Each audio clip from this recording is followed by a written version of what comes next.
Could dark chocolate and red wine really be good for you? It doesn't have to taste like cardboard to be good for you, too.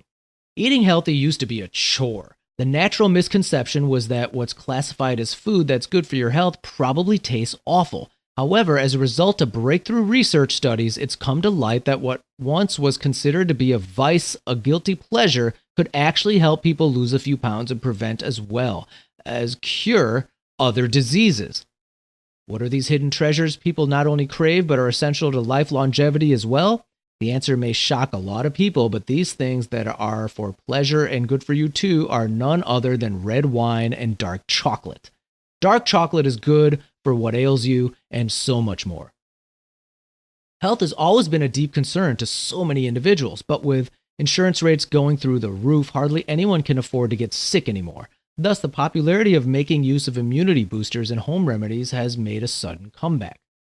There isn't anyone that won't admit they occasionally enjoy a bit of dark chocolate. Who knew that this savory treat could do more than just awaken endorphins, which elevates one's mood? Benefits seem endless, from being a powerful antioxidant, stabilizes blood pressure, improves brain function, as essential to the prevention of heart disease. Indulging in a piece of dark chocolate is surely easier than taking so many prescription pills, that the only way of keeping track of them is through the use of separate compartments set apart by different days and times. Just as addictive, but the results are far from negative. In some instances, dark chocolate can be just as addictive as prescription pills. Nevertheless, at least it won't result in drug overdoses that can result in an imbalance of chemical compositions that could eventually lead to death. In other words, these prescription drugs seem to do more harm than good. Not saying you should drop them, talk to your doctor first. Whereas it's practically impossible to identify any negative side effects of dark chocolate. Last but not least, we mustn't forget the benefits this treat has on the largest and most obsessed about part of the body, which is the skin. With the coming of many changes of seasons being just around the corner, so is the high risk of skin cancer. Another body part that benefits from consumption of dark chocolate is just as precious as skin is the hair. Comparing really good dark chocolate, which won't cost an arm and a leg, as well as taste good, to an expensive bottle of shampoo, which will probably cost a good portion of a week's pay, it's hardly apples to apples. So no matter how you look at it, there is no contest that dark chocolate comes out on top. Now, surely a glass of red wine every night must do more than result in warm, fuzzy feelings.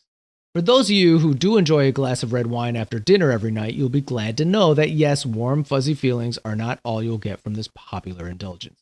The medicinal benefits are not only preventative, but can serve as a cure as well.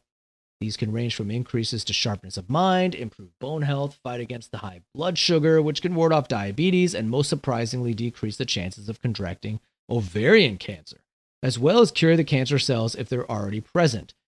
So what exactly makes this possible? It isn't simply wishful thinking, word of mouth, or old wives' tales that can attest to these cures and benefits.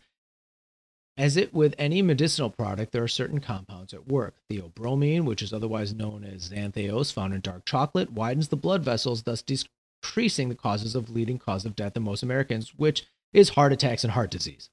In the case of red wine, the key ingredient, resveratrol, has been proven to prevent cancer and cardiovascular disease. They've also been shown to fight against neurodegenerative disease, as well as one of the most common ailments so many Americans, which is the rapid rise of diabetes. So is there such thing as too much pleasure? Suddenly a healthy lifestyle doesn't seem so akin to dreaming the impossible dream. In fact, it requires little to no effort at all. After all, anyone who enjoys denying oneself pleasure every now and then.